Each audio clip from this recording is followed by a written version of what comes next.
Bismillahirrahmanirrahim. Assalamualaikum warahmatullahi wabarakatuh. Perkenalkan, nama saya Jasmine Hukum. Di sini saya akan menjelaskan tentang tiga kesultanan besar Islam. Yang pertama ada Kesultanan Turki, Sultan Turki Utsmani, didirikan oleh bangsa Turki kabilah Oghuz yang mendiami daerah Mongol Utara di negeri Cina. Berikutnya ada kemajuan Kesultanan Utsmani. Perkembangan wilayah kerajaan Turki Utsmani yang luas berlangsung dengan cepat, yang diikuti pencapaian kemajuan-kemajuan dalam bidang-bidang kehidupan lain yang cukup penting. Di antaranya sebagai berikut. Yang pertama ada bidang militer. Terbentuk sebuah kesatuan militer yang disebut Janissary.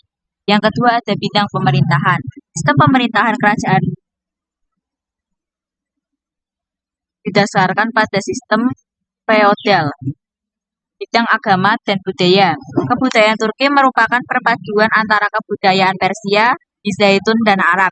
Dari kebudayaan Persia, mereka banyak menerima ajaran-ajaran tentang etika dan tata krama dalam kehidupan istana.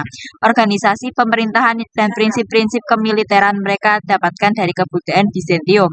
Sedangkan dari kebudayaan Arab, mereka mendapatkan ajaran tentang prinsip-prinsip ekonomi kemasyarakatan dan ilmu pengetahuan. Yang selanjutnya ada bidang intelektual. Terdapat 3 buah surat kabar yang muncul pada saat ini, yaitu Berita Harian Takvim Vela 1831 Masehi, Jurnal Tasviri Efkyar 1862 Masehi, dan Terjumani Atfal tahun 1860 Masehi. Yang kedua, bidang pendidikan. Dinasti Utsmani melakukan perorganisasian sebuah sistem pendidikan madrasah yang tersebar luas. Yang selanjutnya ada sastra dan bahasa. Pada masa ini, muncul sastrawan-sastrawan dengan hasil karya-karyanya. Di antaranya ada Ibrahim Sinasi, karyanya adalah The Post Wedding dalam segi komedi. Yang keenam ada seni dan arsitektur. Bidang-bidang seni dan arsitektur yang muncul pada masa dinasti Utsmani sangatlah beragam, seperti bentuk kubah masjid, seni bangunan, kaligrafi, desain interior, painting, dan cover buku.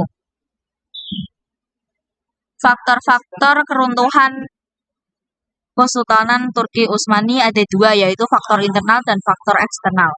Faktor internalnya adalah berbagai faktor internal yang menyebabkan keruntuhan kerajaan Turki Utsmani adalah sebagai berikut. Yang pertama, buruknya sistem pemerintahan. Yang kedua, hilangnya keadilan. Selanjutnya, banyaknya korupsi.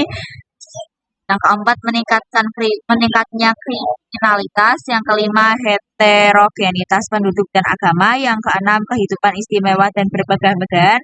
Yang terakhir, merosotnya perekonomian negara akibat peperangan. Yang kedua adalah faktor eksternal. Ada munculnya gerakan nasionalisme dan terjadinya kemajuan teknologi di wilayah barat, khususnya dalam bidang kesenjataan. Selanjutnya ada Kesultanan Safawi. Kata Safawi berasal dari kata Syafi, suatu gelar bagi nenek moyang Sultan Safawi, yaitu Syafi al-Din Ishaq al-Ardabili, pendiri dan pemimpin Thariqah Asyawiyah. Didirikan pada tahun 1253 sampai 1334 Masehi.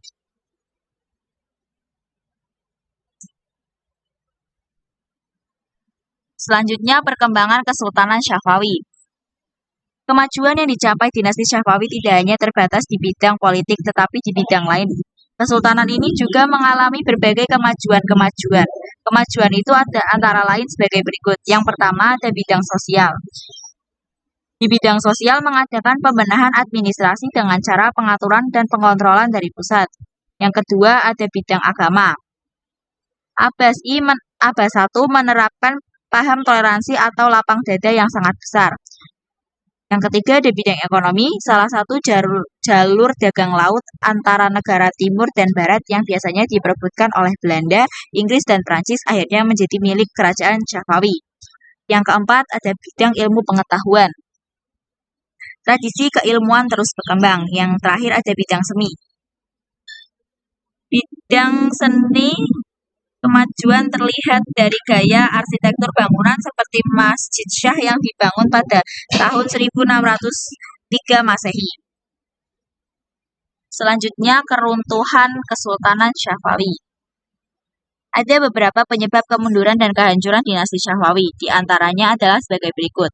Yang pertama, adanya konflik yang berkepanjangan dengan kerajaan Turki Utsmani. Berdirinya Syafawi bermazhab Syiah menjadi ancaman bagi kerajaan Turki Utsmani. Yang kedua, terjadinya degradasi moral yang melanda sebagian pemimpin kerajaan Syafawi. Yang ketiga, ada pasukan Ghulam, budak-budak yang dibentuk oleh Abbas I tidak mempunyai semangat perjuangan yang tinggi. Yang keempat, seringkali terjadi konflik intern dalam bentuk perebutan kekuasaan di kalangan keluarga istana. Yang kelima, lemahnya para sultan, dan yang terakhir, lemahnya ekonomi. Kehancuran Syafawi juga disebabkan oleh sejumlah perubahan yang luar biasa dalam hal hubungan negara dan agama. Selanjutnya adalah materi Kesultanan Mughal.